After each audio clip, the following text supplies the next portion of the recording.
hesitate to stop me if you have any questions. Excuse me. All right, Chemistry 3111. This is Chapter 17, which deals with aromatic compounds. And when you hear the word aromatic, you tend to think of something that might be fragrant.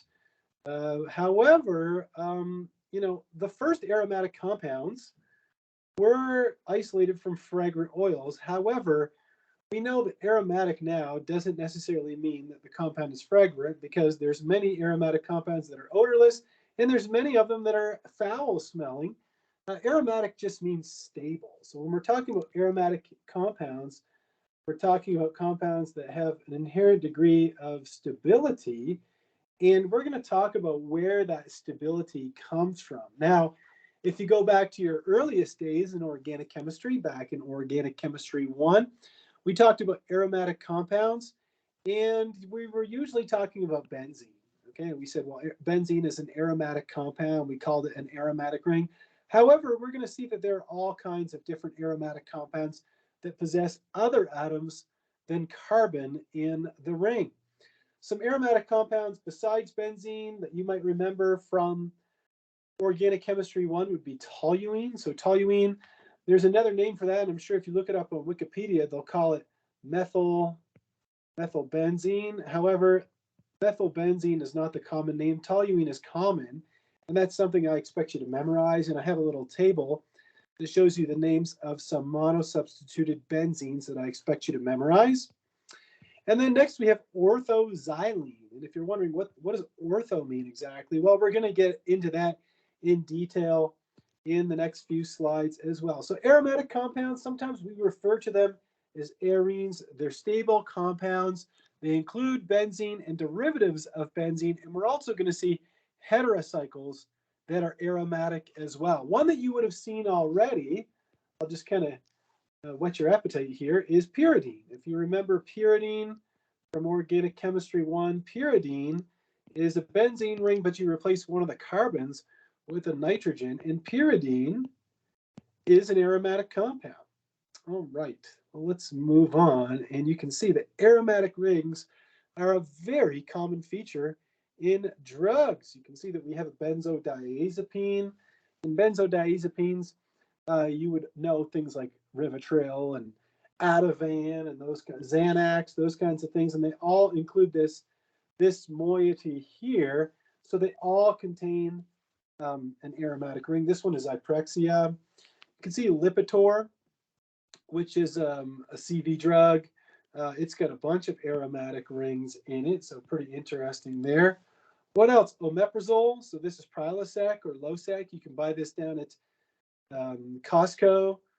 This is for people who have acid reflux. Prevacid, which you can see is pretty closely related to Prilosec. So those are, you would call this a Me Too drug, I think, or one of them is a Me Too drug. But you see that they both have aromatic rings in them. And then, of course, we have Plavix. I worked for the company that sold Plavix and Lipitor a number of years ago. So yeah, aromatic rings are very commonly found, whether it's crystal meth has an aromatic ring in it. All kinds of aromatic rings in marketed drugs and illegal drugs. Anyhow, if you've ever wondered about coal, and maybe you have, maybe you haven't, I don't know. But if you've ever wondered, what's the structure of coal? I'm sure you've all seen coal or charcoal briquettes or something. Well, when you see coal, coal is nothing more than a bunch of aromatic rings that are fused together by non-aromatic functional groups, right? We take organic matter and subject it to high pressure for, a long time, thousands and thousands of years, and it makes coal. And you can see that it's got these disulfides in it, maybe, and there's even an amide in here, and there's some alkyl portions, but by and large, everything that's in the orange boxes is aromatic. So we find a lot of aromatic rings in coal, which is kind of interesting. Well, let's talk about how you would name an aromatic compound, specifically how you would name derivatives of benzene. It says here that benzene is generally the parent name for monosubstituted derivatives, right? Everybody should know benzene, which is C6, oops, that's not a very good ring, C6H6. In benzene, sometimes we write it like this. This is the same thing as if I were to write the molecule like this, because these are just contributors to the overall resonance hybrid. And sometimes you'll see people write benzene like this, where they put a 6-membered ring and then they just put a circle inside of it. And that way they're trying to show that the pi bonds, the 6 electrons that are in the pi bonds, are actually delocalized throughout the entire 6-membered carbon ring. So we have benzene. Well, if we just put one substituent, like a chloro or a nitro or an ethyl, we get chlorobenzene, nitrobenzene, ethylbenzene. Let's just imagine if we put, let's imagine if we put a tert-butyl group on our aromatic ring. You would call that tert-butyl benzene. What's something else we could put on a benzene ring? I don't know. We could put an iodine on there. Well, if you did that, then you'd have iodobenzene. So iodobenzene, and you could have isopropyl benzene and sec-butyl benzene. You could have all kinds of different substitutions on benzene. However, there are 8 monosubstituted benzenes that we ask our students to memorize the common names of. Why? Because the common names are accepted by the International Union of Pure and Applied Chemistry. And so I'll put a little asterisk here. We'll say memorize all 8 of these. So let's go over them. We have toluene, which is an aromatic ring with a methyl group on it. And we have phenol, which is benzene with a hydroxyl group on it. We have anisole, so that's like methoxybenzene. Then we have aniline, so that's when we have an amino group on an aromatic ring. At the bottom, we have benzoic acid. Some of you may have recrystallized benzoic acid from water in Organic Chemistry 1. The next one is benzaldehyde. I always find that one's easy to remember. You got a benzene and an aldehyde, so benzaldehyde. The next one, I think, the next 2, as a matter of fact, I think are the most difficult for students to memorize. Acetophenone. Think of this. This is an acetyl group, right? When you have a carbonyl and a CH3, this is an acetyl group, right? You think of acetyl coenzyme A, well, it has an acetyl group on the end of it. And the last one is styrene. And if you're wondering, is that where styrofoam comes from? Kind of, yeah. The first styrofoams were just made of, they were a polymer of styrene. Now they've changed the structure to make it more resistant and longer lasting. But there you go. You need to memorize all of these. I'm going to assume that most of you probably have toluene, phenol, and aniline memorized, and benzoic acid already. So maybe there's kind of just 4 new ones: anisole, benzaldehyde, acetophenone, and styrene maybe. Anyhow, just something to remember. And, you know, if you've wondered about an aromatic ring when it's a substituent on a larger parent chain, right? If we want to name this compound here, we wouldn't call that heptobenzene, because the heptyl chain would have 7 carbons in it, right? We have 1, 2, 3, 4, 5, 6, 7. And so the parent is going to be heptane.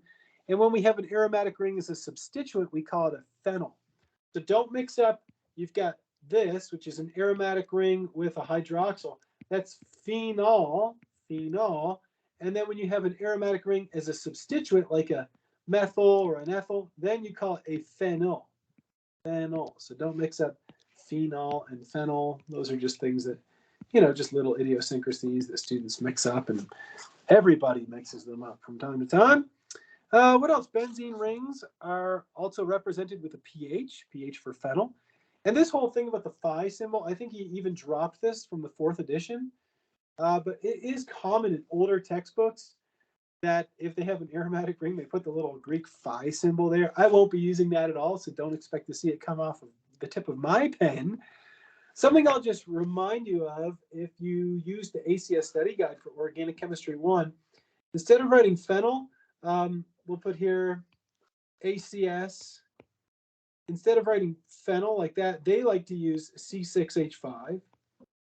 Okay, they like to say that instead of a pH. They just say, like this, for example, the 1-phenyl heptane. Let's say you have 1, 2, 3, 4, 5, 6, 7. Then they put, you know, let's just do it over here. So 1, 2, 3, 4, 5, 6, 7. And then they do C6H5. And then they'd say it's 1-phenyl heptane, like that. But that's something that our book doesn't really use a whole lot of. It's more of an ACS thing. Okay, the common name for dimethylbenzene is xylene, and you probably recognize this compound from one of the first slides. I said we've got orthoxylene. Well, we can have orthoxylene, metaxylene, and paraxylene. And so that introduces these prefixes to you, ortho, meta, and para. So ortho, meta, and para. Well, what do these things mean exactly? We use these substituents when we're talking about di-substituted benzene rings. And di-substituted means we've only got two substituents. If you have one substituent or more than two substituents, you cannot use ortho-meta-para. It don't work. It only works on di-substituted benzene rings. And if you're wondering, well, what makes di-substituted benzene so special? I guess the reason is there's so many of them. Okay, there's so many di-substituted benzenes, and that's why we use ortho-meta-para. Well, what does ortho mean? Ortho means you've got two substituents in the 1,2 position. So we've got something on the 1, something on the 2. Meta means they're 1,3 substituted, 1, 2, 3, and para, you can guess, is 1, 2, 3, 4. When I was in graduate school, the lab upstairs, there was 2 French postdocs at the same time, and both of their names were Stephanie. And one of their names was Stephanie Para. That was her name. Her family name was Para. So everybody called the other Stephanie Ortho. Anyhow, so Stephanie Para and Stephanie Ortho. I don't know what the other Stephanie's last name was. Anyhow, the 2 Stephanies. All right. So let's see here. Besides using ortho-meta-para, of course, you can use just regular Iupac nomenclature. So instead of calling this 2-nitroanisole, you could just call it 2-nitroanisole. Remember that the parent is what's shown in black ink, right? So you have to be able to recognize anisole. The next one is a toluene. So you could either call this metabromotoluene or you could call it 3-bromotoluene. And the parent here is benzaldehyde. And so you could call this parachlorobenzaldehyde or 4-chlorobenzaldehyde. Either one would work. So let's summarize what we've learned. When you're naming benzene derivatives, you identify the parent. You may have to use a common name. We'll put that in here. May need common name. So let's say it's acetophenone. You'd want to know that. Then you identify and name the substituents, chloro, bromo, isopropyl, whatever. You number the parent chain and assign a locant to each substituent. Give the first substituent the lowest possible number.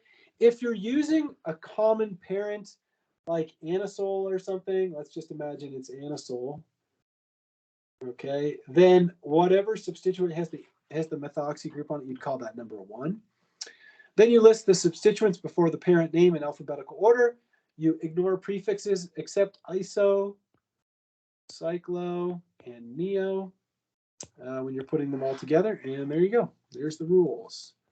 So let's see if we can name a compound here. Identify this compound. So let's imagine you're on the quiz and I ask you to name this compound. Well, you can see that the parent is highlighted in red, and it is a phenol. And like I told you a few minutes ago, in the parent, whatever carbon the substituent is on, which is the hydroxyl, that carbon is going to be given the number 1. So since this molecule has a plane of symmetry, if you rotated this 180 degrees, you end up with the same thing. And thus, we could number starting at the number 1, and we could go clockwise or counterclockwise. It wouldn't matter. I'm just going to go clockwise. So 1, 2, 3, 4, 5, 6. So we've got a 3,5-dibromo phenol. So 3 and 5 are separated by a comma. Dibromo phenol. And that's it, my friends. 3,5-dibromo phenol. And you can see the rest of the naming strategy here. Again, there's that rule that I was just talking about. A substituent that is part of the parent has to be assigned a locant number 1. All right. Well, let's see if we can name some molecules. Didn't we just have the names of these? Am I losing my mind? We had these a couple slides ago. So C, we'll put here. Mr. Dion has lost it. C, previous slides. Previous slides. There we go. So let's try this problem here. Okay. Let me ask you. Yeah, Nick, I just noticed that. I'm like, didn't we just do these 10 seconds ago? Nick, what do you think, or anybody, what would the parent be in 17.1a? You may have to go back in your notes. There's no problem. I could even circle it in green for you. This would be the parent. Does anybody know the name of this one? Don't be shy. Sorry, go ahead. Benzaldehyde. Benzaldehyde. Hot diggity darn. Absolutely. Yes. Who was that? Me. Hi. Lindsay. Lindsay. Oh, Lindsay. Okay. Thanks, Lindsay. No, that's perfect. Excellent. Yeah, so this is a benzaldehyde, right, Lindsay?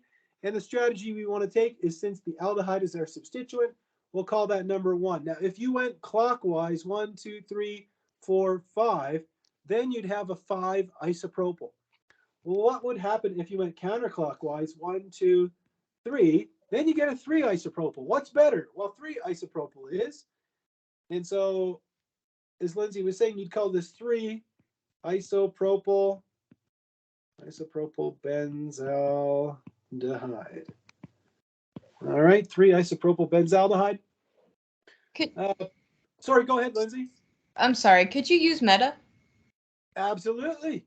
Yes, okay. It's asking for a systematic name, but yeah, absolutely. We could do common. We could do meta isopropyl. So meta isopropyl. Oh, okay.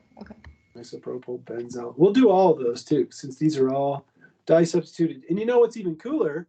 Instead of calling it meta isopropyl benzaldehyde, if you really want to be cheeky, you can just call it M isopropyl benzaldehyde.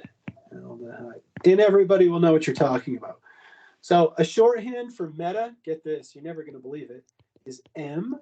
A shorthand for ortho is O, and a shorthand for para is P. Bet you didn't see that one coming. All right, let's try the next one. Anybody have an idea? You guys are probably faster at these than I am. So.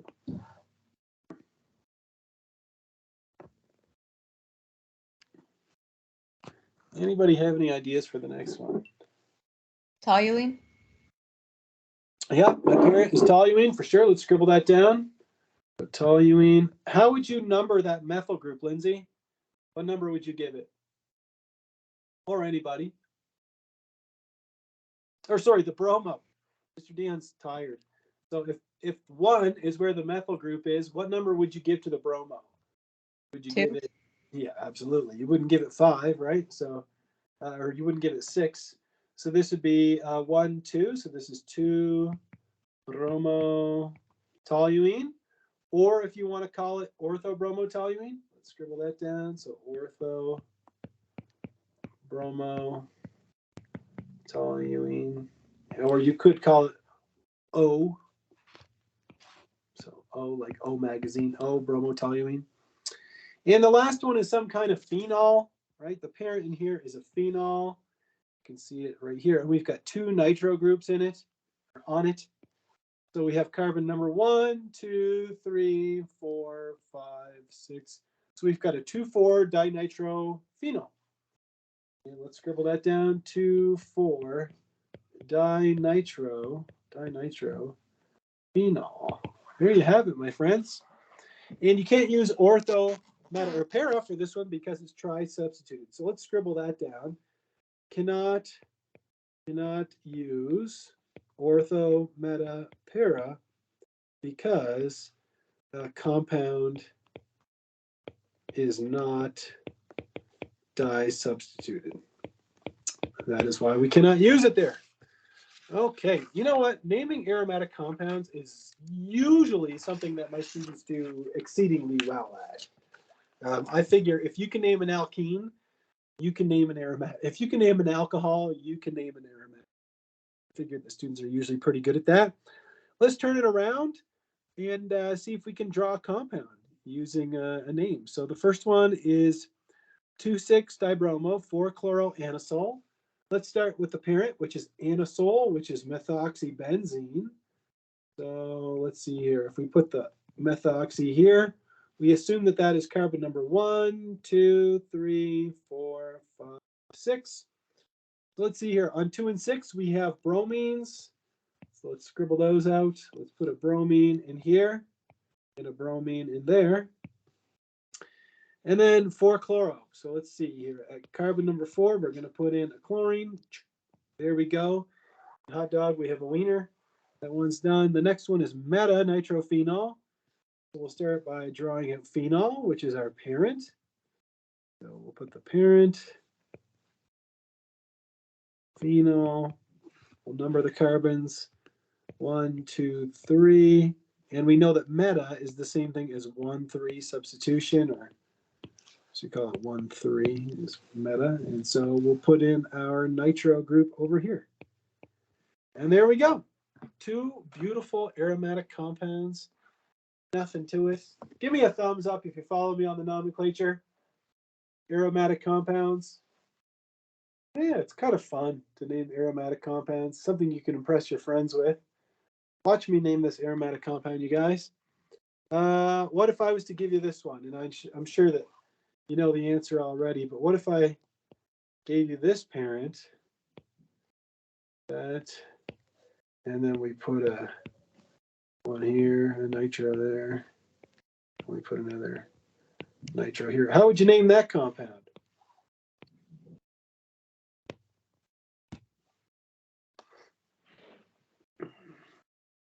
Anybody have an idea about this one?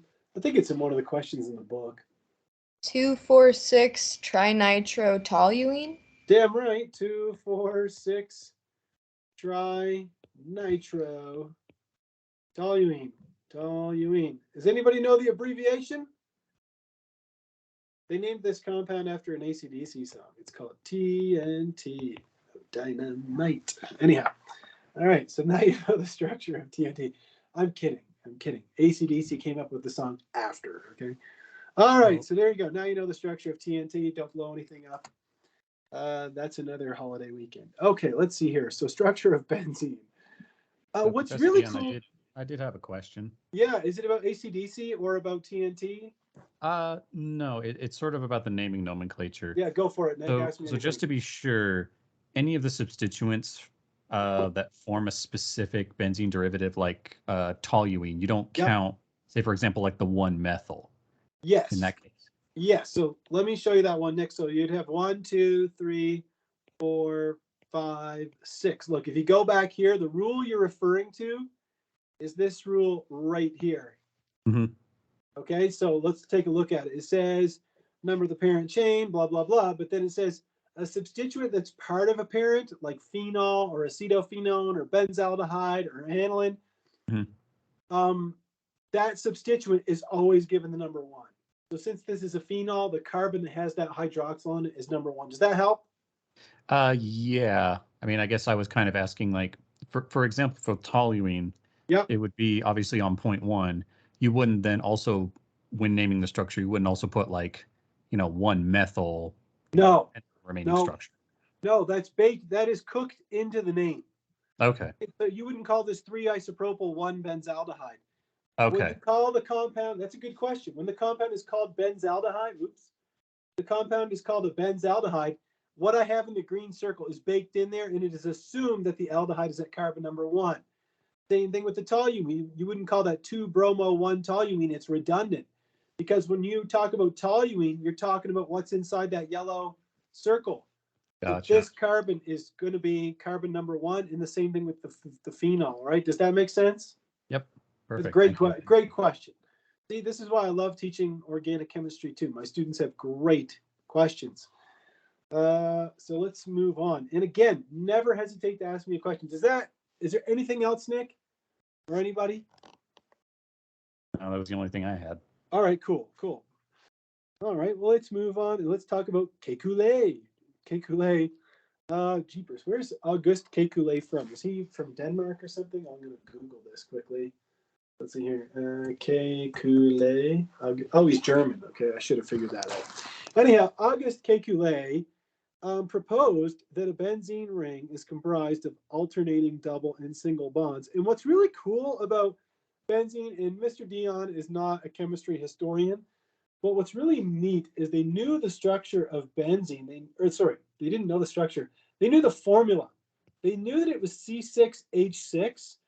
And you can actually do some research and look at some of the cool stuff that they came up with and said, oh, maybe it's this, maybe it's that. There's a bunch of neat ideas about what benzene might have been. And it was Kekulé who actually had the famous dream where he dreamt of a snake consuming itself, by the tail.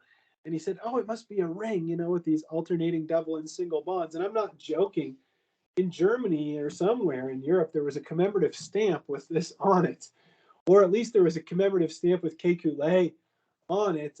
So very famous dream, and this made him a very famous person. His name will live on forever. But the thing that he didn't have right is he said, oh, well, this must be an equilibrium. He said it must be an equilibrium. But we know nowadays that that's not true. It's not an equilibrium, is it? These double arrows here, that's an equilibrium arrow. That's wrong. Okay, we'll even put that in here. This is wrong. Okay, sorry, Kekulé. I know I shouldn't be talking about you that way, but that was wrong, okay? We know now that the two drawings are actually resonance contributors because this bond line structure and this bond line structure, neither of them adequately describes the molecule, do they? You can see how the double and single bonds alternate in the structure. Well, that would mean that if you averaged it out, the bond order, so the carbon-carbon bond order in benzene is not 1 and it's not 2. It's 1.5. Okay, so it's like every single one of these carbon-carbon bonds is 1.5. So how would you draw the resonance hybrid? You would kind of put a dashed line all the way around. And so instead of doing that, what we like to do is draw what's shown at the bottom. We like to just put a cyclohexane or a 6-membered ring with a circle inside, and that way we tell the reader that all 6 of those pi electrons are delocalized throughout the entire ring. Now, I'll be perfectly frank with you. Just your instructor that you decided to take this class with, Mr. Dion, you won't see me draw this a whole heck of a lot.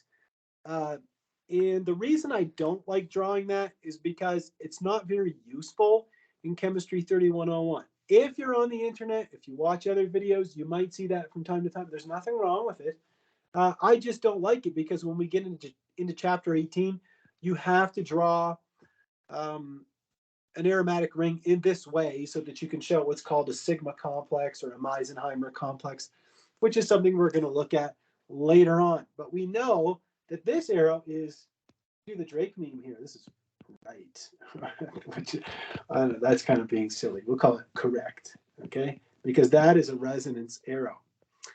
Okay, well, let's talk about the stability of benzene. Are you ready for something that I think you're really going to like? I mean, most students like the nomenclature of aromatics.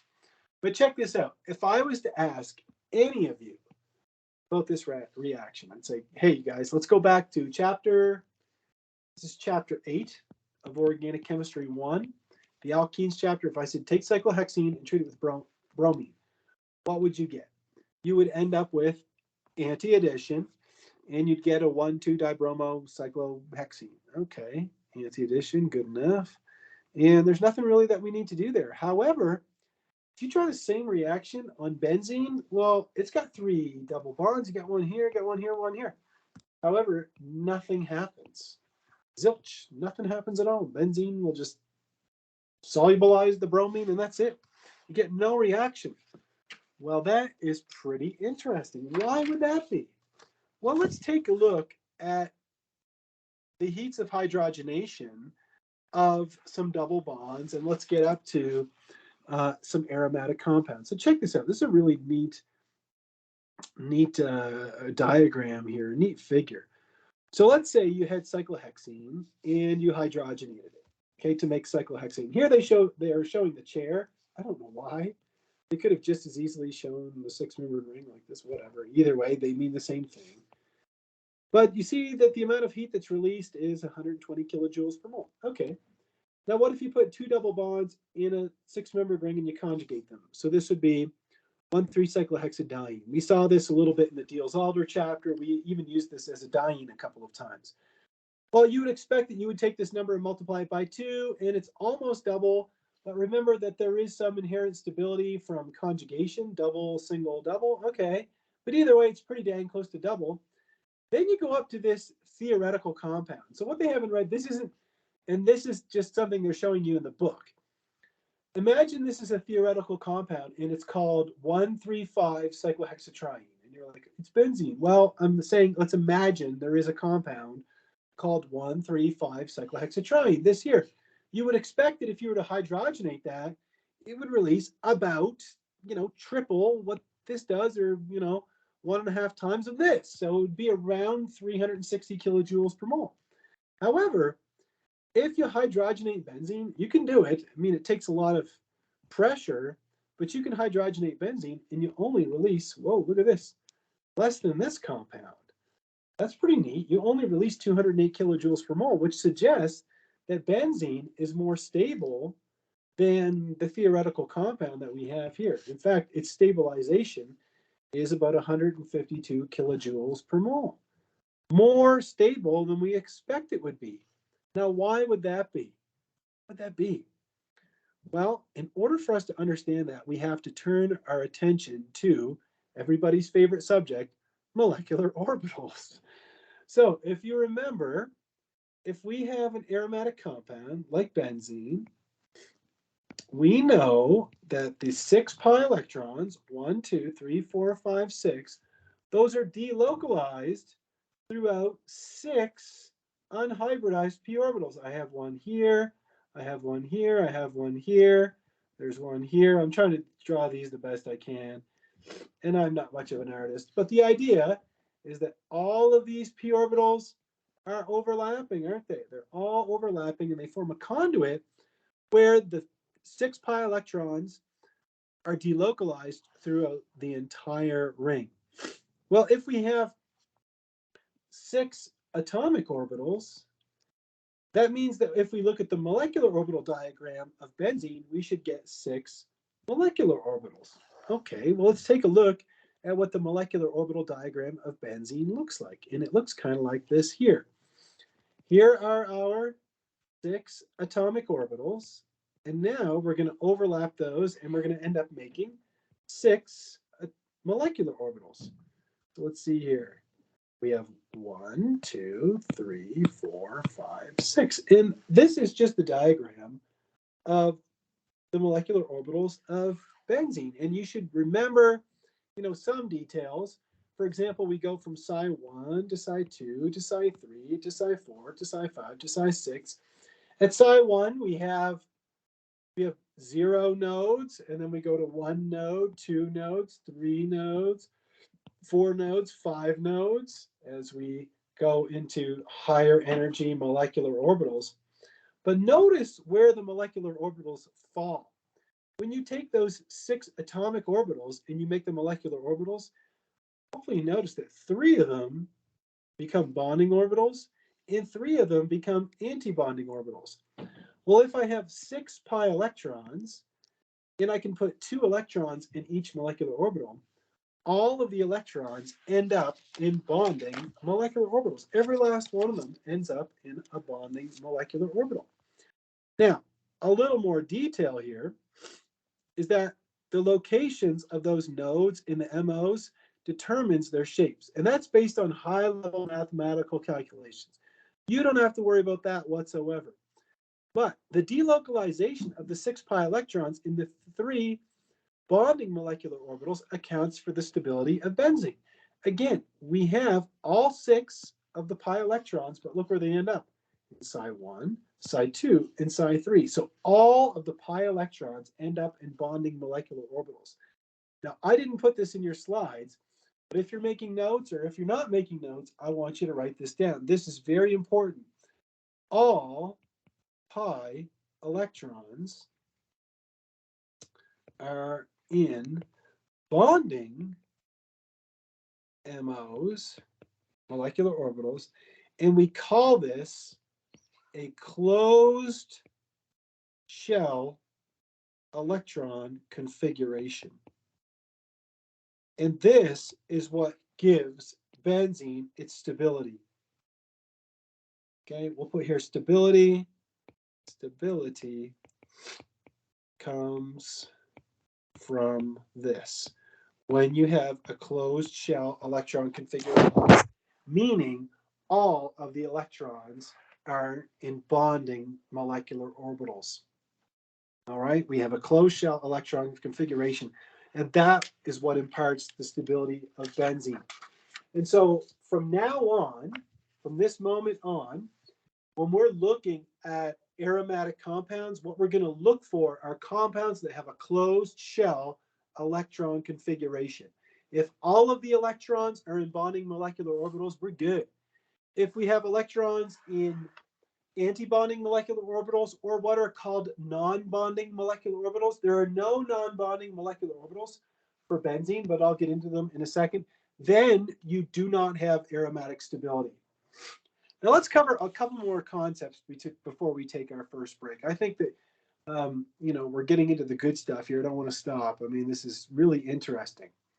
So we have benzene, and we know benzene has a closed shell electron configuration. All 6 of the pi electrons are delocalized, and they're all in bonding molecular orbitals. So it's just a super, stable compound.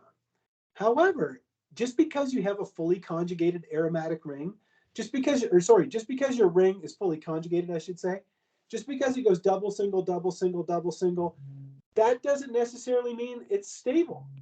Take a look at these 2 examples right here. Neither of these compounds is aromatic. Cyclobutadiene isn't aromatic, and cyclooctatetraene isn't aromatic.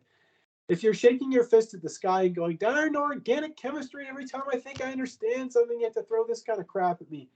Well, look, we're going to look at these 2 compounds and look at their MO diagrams, and we're going to see how neither of these has a closed shell electron configuration. They do not have it. Check it out. If you take cyclooctatetraene and you treat it with bromine, it just reacts like any other alkene would. So you end up with the trans Dibromo compound, plus it's an enantiomer.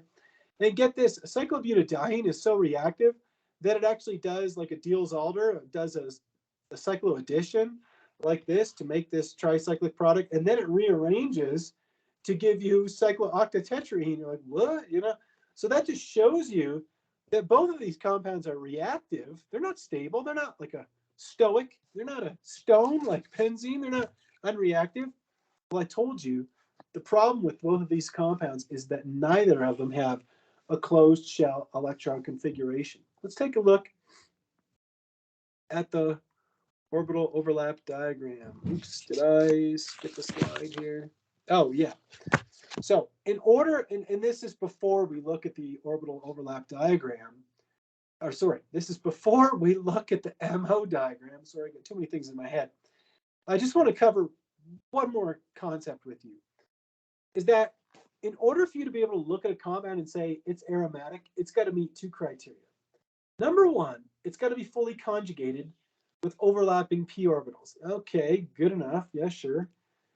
Also, it's got to meet Huckel's rule. And if you're like, what the heck is Huckel's rule? Okay, so it's got to have an odd number of electron pairs, or a 4n plus 2 total pi electrons, where n is equal to 0, 1, 2, 3, 4. So just think of an odd number of pairs. Okay, odd number of pairs. So if we go to benzene, well, benzene has how many pairs? It's got 1, 2, 3 pairs. 3 is an odd number, and it's also a Huckel number. It also meets 4n plus 2 when n is equal to 0.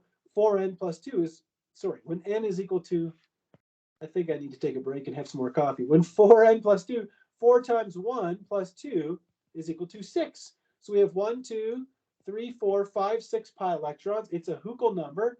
The system is fully conjugated, and that is why benzene is stable. But it explains partially why cyclobutadiene and cyclooctatetraene are not aromatic. They do not have, or first of all, they both have a continuously overlapping system of p orbitals. You have a p orbital here, here, here, here, here. You have one here, here, here, here, here, here, here, here. All those carbons are sp2 hybridized. Nobody is arguing with that. However, they do not have a Huckel number of electrons. Here we have 4 pi electrons. How many pairs is that? That's 2 pairs. 2 pairs, 2 is not an odd number. And here we have 4 pairs. 4 is not an odd number. You've got to have an odd number of pairs. This does not satisfy 4n plus 2 if you have 8 pi electrons. And 4n plus 2 doesn't satisfy 4 pi electrons. All right, so there we go. Now, if you're wondering, what the hell is this 4n plus 2 thing? Well, let's look. If you have 4n plus 2, when you have n is equal to 0, then you've got 4 times 0 plus 2. That would mean you have 2 pi electrons. If you have n is equal to 1, we've already done that one. You've got 4 times 1, which is 4, plus 2, which is equal to 6. So then you'd have 6 pi electrons. If you have n is equal to 2, then you have 4 times 2, which is 8, plus 2, which is 10 electrons. Then if you have n is equal to 3, you have 4 times 3, which is 12, plus 2. Then you'd have 14, right? And then you'd have 18 and so on and so forth. All right, so then you'd have, let's just do one more. N is equal to 4, and then you'd have 18 electrons. So those are all Huckel number of electrons. But if you take 2 and divide it into 2, you get 1. 1 is an odd number. Take 6 divided into 2, you get 3. 3 is odd. 10 divided by 2 is 5. 14 divided by 2 is 7. 18 divided by 2 is 9. And so they all give you odd number of pairs of electrons or a Huckel number. Either way. All right, so this is kind of what I was getting ahead of myself. I was getting overly excited about looking at the MO diagram for cyclobutadiene, this little guy right here. Okay, so we all agree that we've got 4 atomic orbitals. 1, 2, 3, 4. We could form a continuously overlapping system of p orbitals. However, when we draw the molecular orbitals, this is what we get. Now we have something called non-bonding molecular orbitals. And I'm going to get to those even more in a second. But if you look at the overall energy of the molecule, you have 1 bonding, 1 anti-bonding, and then you have 2 non-bonding electrons. Well, if we have a total of 4 pi electrons, we have 4 electrons to put in those molecular orbitals. We have to follow the Aufbau principle, which means we start with the lowest energy first. We fill that up, but then we have to follow Hund's rule. We have the maximum number of electrons in degenerate orbitals that are unpaired. And so each one of these non-bonding molecular orbitals has an unpaired electron. That's as if we had a diradical. You've got 2 unpaired electrons here. So according to the molecular orbital diagram, this thing does not have a closed shell electron configuration. Therefore, it's unstable and it's anti-aromatic. Whoa. If something is anti-aromatic, that means it's highly, highly unstable.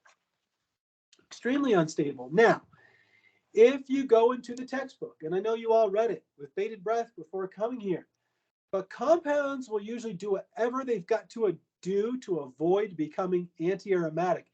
And so what this compound does, cyclobutadiene, is it does something like this. It makes kind of a rectangular shape like this, and then it's kind of in equilibrium with this rectangular shape like this. Okay, where it kind of stretches back and forth and back and forth and back and forth. And when these bonds become elongated, it prevents pi bonds from being formed. In fact, I think I put those pi bonds in the wrong spot. They should actually be like this when it goes back and forth. But the idea is that the molecule stretches those bonds to avoid orbital overlap, and that prevents it from becoming anti-aromatic and renders it more non-aromatic. So anti-aromatic, and then we kind of decrease. We become a little bit, decrease the energy and become a little more stable and become non-aromatic. So the book talks about that a little bit. Now, what about this cyclooctatetraene, this guy here? If we look at the MO diagram of it, we have 8 pi electrons. Look at this. 6 of them end up in bonding molecular orbitals with the same thing. We end up with 2 unpaired electrons in non-bonding molecular orbitals. This molecule also lacks a closed shell electron configuration. Therefore, it is not aromatic. Now, in order for this compound to avoid becoming anti-aromatic, which would mean it's highly unstable, since you have an 8-membered ring, cyclooctatetraene can actually adopt this tub shape. And when it adopts this tub shape, it prevents orbital overlap. You can see how these orbitals are very close to each other, but it prevents orbital overlap, between these orbitals maybe. So it adopts that tub shape to prevent the conjugation from extending around the entire ring. It says here, conjugation doesn't extend around the entire ring. So the system isn't aromatic or anti-aromatic. It's actually non-aromatic. Again, a compound will do whatever the heck it can to avoid becoming anti-aromatic. In fact, there's very few anti-aromatic compounds. There's only a handful of them, and I'll talk about some of them with you in this class. Well, I want to cover one more concept before we take a break. If you've been wondering, what the heck, man, like, how do you know to draw those molecular orbital diagrams? Like, why do you have non-bonding MOs here? How do you know that? Or when we looked at cyclobutadiene, how did you know that you could have non-bonding? But then when you had benzene, you didn't have any of those? Like, why is that? It's a great question. Excellent question. And there's a good reason for that. So let's take a look here. The way that we come up with an MO diagram for an aromatic compound is by using what's called a Frost circle.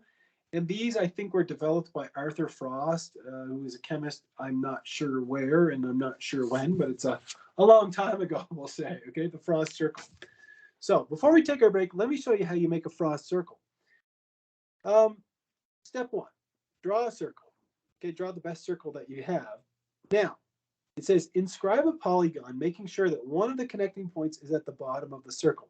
So let's say you were doing a 7-membered ring, right? You've got a 7-membered ring. A 7-membered ring could be drawn like this.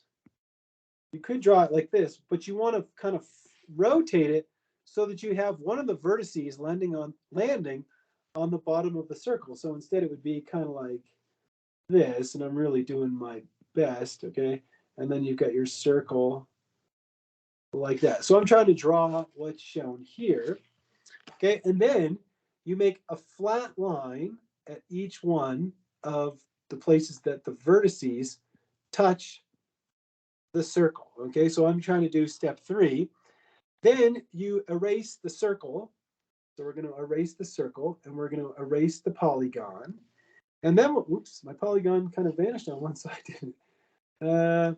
Anyhow, that's close enough, whatever, doesn't matter. Then you draw a line through the center. Now, it's kind of hard to tell on mine. It's a lot easier to tell in the book that the center line should be here, right below these ones, but we'll try to fix it like this. And therefore, anything that lies above that equator, so to speak, is an anti-bonding MO, and anything that's below it is a bonding MO. And so if you end up with something that's right on the middle line, that's a non-bonding MO. Like, let me show you with the cyclobutadiene. If you start with a circle like this, if you have a square, circle gets the square, right? And there we have something like that. Then you draw your orbitals like this. Okay, so now if you erase everything, when you draw the center line, you see that those two orbitals, well, I did a pretty shitty job, but those two orbitals are right in the middle. So these are non-bonding MOs. These are anti-bonding, and these are the bonding MOs. Anyhow, here's a better picture to summarize what I'm trying to show you. So you see, if we go from a 4-membered ring, we end up with some non-bonding molecular orbitals. If you have a 5-membered ring, you don't. Benzene doesn't have any non-bonding orbitals. Then we get up to a 7-membered ring, and then we get to an 8-membered ring. And for the 8-membered ring, you see that you should have some orbitals that are on the non-bonding line, and you get to 9-membered, 10-membered. I wouldn't worry about really a whole lot past the 8-membered ring in this class. Don't stress about that. I'm not going to be asking you to draw a Frost circle of anything, let alone a 9 or a 10-membered ring, okay? Getting into a nonagon or a decagon, let's just leave that for somebody else to draw. Okay, that's hard enough. But notice that if you have a closed shell electron configuration, that everything follows the Huckel rule. Look, imagine you had a closed shell electron configuration here. You have 2 electrons in bonding molecular orbitals, 4n plus 2. where n is equal to 0. 4 times 0 is 0, plus 2 gives you 2. Here you'd have 1, 2, 3, 4, 5, 6. Right? You'd see that for all of these. Okay. Where am I? Yeah, you'd see that for all of these. Here, let me just erase this. That for all of these, you have a Huckel number, 4n plus 2, where n is equal to 1, right? N times 4, which is 4 times 1, gives you 6. No, gives you 4, plus 2 gives you 6. I'm ahead of myself here. And then if you go up here to 5 bonding molecular orbitals, then you have 4n plus 2 for a closed shell electron configuration, where n is equal to 2. 8 plus 2 gives you 10. So there you have it, my friends. Note that the number of bonding orbitals is always odd. It's either 1, 3, or 5, looking at these frost circles. And then an aromatic compound is always going to have an odd number of electron pairs, 1, 3, or 5. Of course, you can go beyond this, but we're not going to worry about that in this class. Mr. Dion? Yep. So I might have missed something earlier, but I thought that you said that cyclobutadiene does not follow Huckel's rule. But now here you're saying it does. No. Cyclobutadiene doesn't have a Huckel number of electrons. Oh. Right? So it doesn't obey Huckel's rule. Exactly. Cyclobutadiene. But this isn't cyclobutadiene. This is showing you that if you had a 4-membered ring with a closed shell electron configuration, meaning that it has only 2 electrons in bonding molecular orbitals, it would be aromatic. Oh, so what would that compound look like? We'll have to take a look at that. Okay. All right. So there's a couple more rules that we need to cover before we get into that. All right. So go.